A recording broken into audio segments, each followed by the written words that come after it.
যারা মনে করেন মা বাবার জন্য টাকা পয়সা খরচ করলে এটা বৃথা যায়, মা বাবার জন্য উন্নতি করতে পারতেছেন না, এই ঘটনাটা তাদের জন্য। আমার এক প্রবাসী ভাইয়ের আমার নিজ কানে শোনা একটা ঘটনা। ওনার বাড়ি সম্ভবত চাঁদপুর ছিল। উনি মানে প্রবাসী অবৈধ কোন রকম যাচ্ছিল, বাড়ি দিয়ে বাবা চাষবাস করে সংসারটা চালাই নিতেছিল কোনোভাবে। হঠাৎ করে ওনার বাবাটা অসুস্থ হয়ে যায়। অসুস্থ হওয়ার পরে হঠাৎ করে তার ইনকামও বেড়ে যায়। যে মানুষটা মাসে 20,000 টাকা খেয়ে দিয়ে ফাটাইতে পারতো না, ওই মানুষটা অল্প দিনে লাখ টাকা ফাটাইতেছে। যেদিকে যাইতেছে সেদিকে শুধু ইনকাম হইতেছে। আর ওনার বাবাটা একদম ঘরে বসে যায়, বিছানায় অসুস্থ, প্যারালাইসিসড হয়ে যায়, অনেক টাকা খরচ করতেছে। মানে উনি প্রচুর ইনকামও করতেছে, ওনার বাবার জন্য খরচও করতেছে। এভাবে 1-1.5 বছরের মতো ওনার বাবাটা ঘরে ছিল। পরে একদিন আল্লাহ টাকা সারা দিয়ে ওনার বাবাটা চলে যায়। পরে কি হলো, ওই বাবাটা যখন চলে যায় এবং বাবার চিকিৎসা চলাধীন অবস্থায় উনি মাঝে মাঝে অসন্তুষ্ট হতো। আর বাবাকে অনেক সময় রাগ করে এটা বলতো যে আপনি মরেন না কেন, আপনার জন্য আমি এত কষ্ট করি, না ঘুমাই না খেয়ে এত টাকা পয়সা ইনকাম করতেছি, আমার টাকাগুলো চলে যেতেছে। কয়েকবার বলছে উনি, আমাকে বলে বলে কান্না করছে। হঠাৎ করে এই ঘটনাটা মনে হলো, আমার খুব খারাপ লাগতেছে। চিন্তাগুলো আপনাদের এখান থেকে কিছু শিক্ষা নেওয়ার আছে। পরে ওই বাইটার বাবাটা যখন মারা গেল, 1-1.5 মাস পরে আস্তে আস্তে এই বাইটার ইনকামও কমে গেল।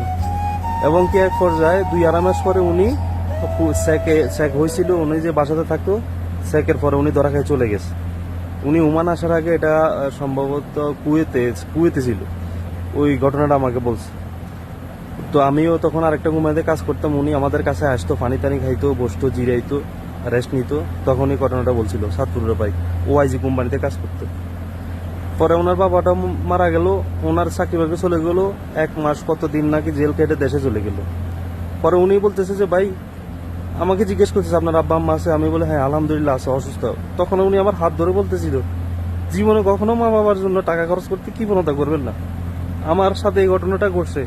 আমি তখন বুঝি না যে আমার বাবা অসুস্থ হয়েছে, ওনার জন্য অনেক টাকা গেছে, আমার মাধ্যমে তার ওই টাকাটা আসছিল, ওনার রিজিকটা আমার মাধ্যমে আসছিল।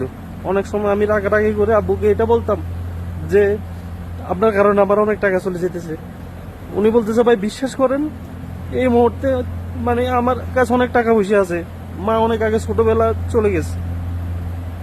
এখন খুব ইচ্ছা করে যে বাবারে, উনি তখন যেটা চাইছিল ওইটা খাওয়াইতে, বাবা বলে ডাকতে, কিন্তু সে সুযোগটা নাই।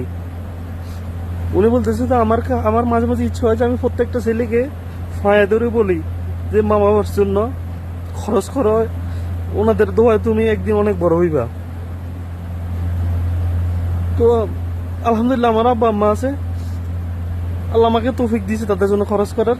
এবং আমি আল্লাহকে সবসময় বলি, এবং কি আমার মাঝে মধ্যে ভয় হয় যে আমার আব্বা আম্মা নাকি আমার সফলতা দেখা রেখে চলে যায়, কারণ দুজনে অসুস্থ। তাই আমি আমার সকল ভাইদেরকে আপনাদের পায়ে হাত দিয়ে বলবো, মা বাবার জন্য টাকা খরচ করতে কি প্রণতা করেন না। ভাইবেন না যে তাদের জন্য খরচ করছেন, তাদের কারণে আপনার লস হয়ে গেছে, আপনার টাকাটা চলে গেছে। কখনো না। মা বাবার জন্য খরচ করেন, দুনিয়া তো কামিয়াবি হবে না, আখেরাতেও হবে না ইনশাল্লাহ।